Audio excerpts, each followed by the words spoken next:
We all watched The Lion King and saw the moment Mufasa died at the hands of Scar. And we all deeply hated Scar. But when you look closely at the film and watch it more than once, it turns out Scar might not be the real villain. The real villain is the one we're about to discover now. Look around you. When you see a tyrant kill, you naturally hate him. You say he's evil. But have you ever asked yourself, was he born that way? Or did the world turn him into that? Scar wasn't always like this. The truth is, circumstances made him. He was born into the same family as Mufasa, but the difference was that Mufasa was the favored son. Everyone loved him. Everyone saw him as the future king. And Scar? He was just the king's brother. Always in the shadows. Always the one who had to stay out of the way. Over time, jealousy turns into anger, and anger turns into hatred. Scar found no one to listen to him. No one to say, you matter too. Neither the father cared about him, nor the mother even mentioned his name in a single scene. Not even Mufasa tried to get close to him. It was as if he didn't exist. Isn't that enough to make anyone explode? But Scar, contrary to what many people believe, wasn't killing just for the sake of it. He wanted to rule, and to rule, Mufasa had to be removed.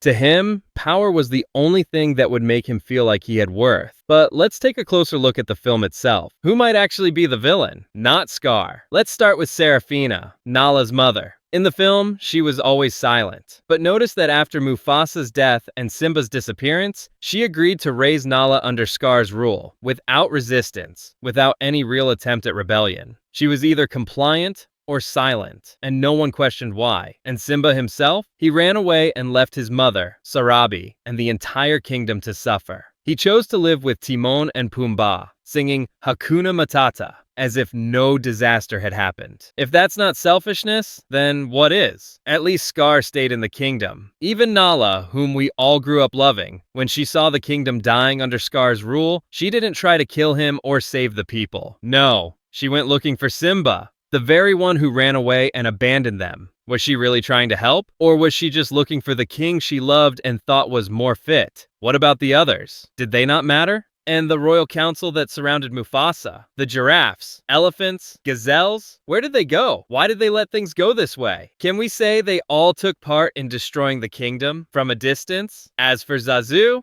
Mufasa's personal assistant, he was always watching and delivering information. But when Scar took over, he became just a bird in a cage, and he agreed to work for him. Where was the loyalty? Where was the courage? Was he serving the kingdom or just protecting himself? And if we go back to Mufasa himself, he was truly a strong king, but his relationship with his brother was a complete failure. He never tried to embrace Scar, always insulting him. Even in the opening scene, when Scar didn't show up to Simba's presentation, Mufasa didn't go check on him or show concern. No, he went to yell at him and threaten him. Is that a king, or someone who believed ruling was his alone? Can we say that Mufasa was part of creating the Scar we saw? Because he chose to ignore him, belittle him, and deny him any real opportunity? And when you think about it, when Simba came back, he didn't just take revenge on Scar. He also killed the hyenas, who were merely followers. Is that justice? Those followers were starving, and Scar was the only one who offered them food and power. And if the whole kingdom saw them as enemies, doesn't that justify their rebellion? We've been watching the film from one angle, but the truth has more than one side. And Scar, despite everything he did, might just be a victim, pushed into a corner and left there until he had only one choice left: power. And the one we call the true villain sometimes isn't the one who killed, but the one who made you reach the point where you had to. Now, if we take a deeper look at the rest of the characters in The Lion King, we'll find that evil wasn't limited to Scar alone. On the contrary, other characters were present and contributed to the chaos, whether directly or indirectly. But as kids, we always saw them as heroes. Let's start with the one closest to Mufasa, Sarabi, the loyal queen, the quiet one, the loving mother. At least that's what the film tries to show us on the surface. But when we rewatch it and focus, we discover strange things.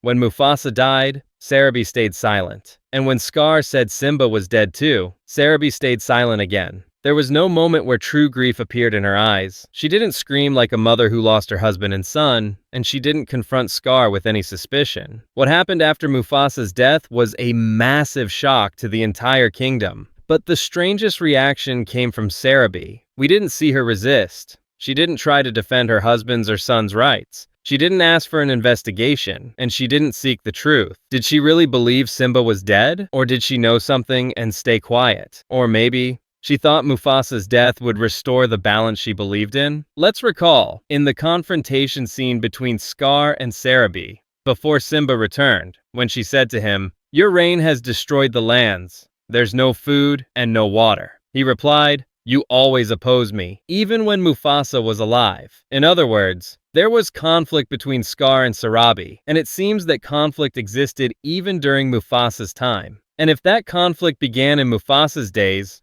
we can assume there was tension or old hatred between Scar and Sarabi, and even between Sarabi and Mufasa. Let's go back a bit. How was Scar able to kill Mufasa? Those familiar with the kingdom's terrain know that the place where Mufasa died wasn't easy to reach without careful planning. And Simba himself was guided to that spot with very specific words from Scar, as if everything was calculated precisely. Now, who could have helped Scar with that? The hyenas. We're talking about one of the most violent and intelligent groups in the film, but also the hungriest and weakest. Scar managed to control them because he knew their weakness, hunger. He literally told them, "I'll bring the food back." Now, was there someone who could have prevented this alliance from the beginning? Yes, Mufasa. But the bigger question is, why did the hyenas hate Mufasa? Was it because he was strict with them? Or because he forbade them from approaching the Pride Lands? Or because he always saw them as less? What we see in the film is that the hyenas were always treated as inferior, chased away, denied food, and imprisoned in the Shadowlands. And the strange thing is, no one in the Pride Lands objected to this. Not Sarabi, not Zazu, not the other lions. The entire society was silent about the discrimination, as if there was a deliberate hierarchy. Lions on top, everyone else below. Scar saw that and took advantage of it. But was Scar the only one playing that game? Let's look at Zazu, the little bird who was always by Mufasa's side, like a personal guard and private informant. Zazu was always spying, reporting everything that happened, observing the lions, and the lions listened to him. But on the day of the incident, Zazu was absent. And that's not normal. Someone who constantly watches and knows the smallest details. How could he miss the moment when the king and his son were being plotted against? Was he really away? Or did he know and stay silent? Or maybe he benefited. Keep in mind, after Mufasa's death and Simba's disappearance, Zazu stayed. He served Scar, supposedly unwillingly, but he didn't try to escape, didn't try to resist, didn't say, "This isn't right." Silence in the face of injustice is betrayal. And who else? Nala.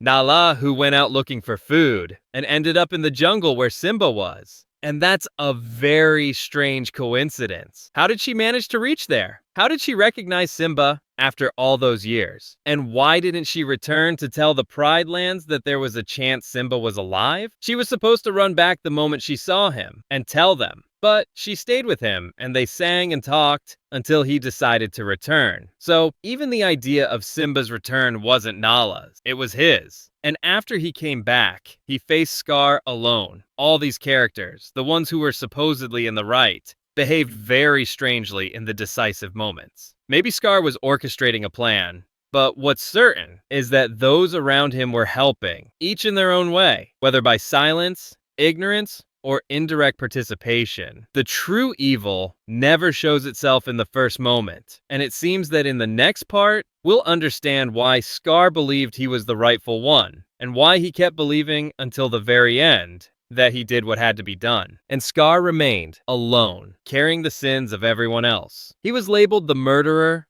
the traitor, the monster. But the truth was somewhere else. It was buried in the ashes, hidden between the lines everyone ignored, hidden in the small moments we overlooked. But those moments were screaming, "There's someone else, someone who started all of this." Let's go back to the very beginning, the very first scene. We all believe Scar was the villain because he killed Mufasa, threatened Simba, allied with the hyenas, and ruined the land. But when we took a step back and reviewed everything in detail, we found that every character around Mufasa had a hand, directly or indirectly, in the tragic end of the king. Let's begin with Zaru, the head of the guards, supposedly the vigilant eye watching over the king. Was Zaru there during the stampede? No. He left the king walking alone on the cliff, and there was no rescue plan. Why? Because the royal guard, always behind Mufasa, suddenly vanished in that critical moment. Simba? He was chatting with birds, begging Zazu to help him escape from royal lessons. He had no sense of responsibility, no awareness of consequences. But the strange thing, none of the adults taught him any of that. They let him play around and take risks, as if they were waiting for him to fall. Sarabi, the mother we all thought was warm-hearted and kind. But if we focus on her reaction after Mufasa's death, we find a strange coldness. No breakdown, no attempt to search for the truth. She let Scar take the throne in an instant. Why? Did she think Simba had a better chance if he ran away? Or did she feel Scar deserved the crown more than a power-obsessed Mufasa? And then there's Rafiki, the wise figure who always appears at pivotal moments. Where was he during the stampede? Where was he when Simba needed guidance? Why did he only appear after everything collapsed? Rafiki knew Scar didn't deserve the throne and stayed silent. That's not ignorance. That's intentional. They all left the stage ready for the crime and left Scar to take the blame alone. But if we look at one character who truly benefited from Mufasa's death, we'll realize there's a name that was always in the picture, just from afar. Kiara? No. Nala? Also no. The surprise is Zazu. Yes, Zazu. The bird who always delivered messages, always watching everything, always acting clever and kind. But who was leaking Mufasa's movements? Who tricked Simba and convinced him to go to the gorge, the place of the stampede? Not only that, but during the stampede, he was nowhere to be found. His absence was strange, and after Mufasa's death, Zazu returned as if nothing happened. He worked under Scar, quietly, without saying a word. And when Simba returned, he said nothing. He didn't declare Scar guilty. He didn't defend Mufasa. He didn't call for an investigation, as if he were a silent accomplice. And the biggest surprise? Zazu was the only one who wasn't harmed by any change in rule. Whether it was Mufasa, Scar, or Simba, he was always there, in his position, alive, watching. You know what that means? It means he wasn't loyal to any king. He was loyal to power. And Zazu isn't just a spy. He's a puppet master. And Scar? Scar wasn't an angel, but he wasn't a devil either. He was the product of years of neglect, jealousy, and the look in people's eyes saying, "You're second." Mufasa never embraced him, never said, "You matter," or "Your opinion matters." This isn't an excuse for murder, but it's an explanation. An explanation for someone born in a king's shadow, raised to feel inferior, and yet he remained, quietly waiting for his chance to take the stage. But when the chance came, it was too late, and he found himself facing a long past of neglect, marginalization, and rage. Did he kill Mufasa? Yes. But not because he was evil by nature, because he saw it as his only chance to be heard. It was a scream of someone who had been tortured for years, and when he finally spoke, everyone said he was insane. And when Scar died, he died in silence. No one said a word. Not even Sarabi lifted her head, as if everyone was waiting for that moment. But the truth, Scar,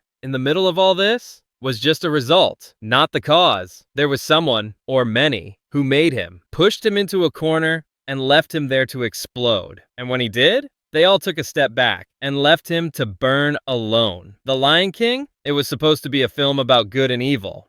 But in reality, it was a film about deception, about changing faces, about laughter that hides betrayal, and about kings who don't die by the sword, but by silence. And us? We believe the story. We believe the image that was shown to us. But if we rewatch the scenes with different eyes, we'll see that the truth is always deeper, and that evil doesn't always have fangs. Sometimes it has wings, and it sings, and it smiles, and it appears to be the weakest creature in the story, but in reality, it's the one that moved everything from the start.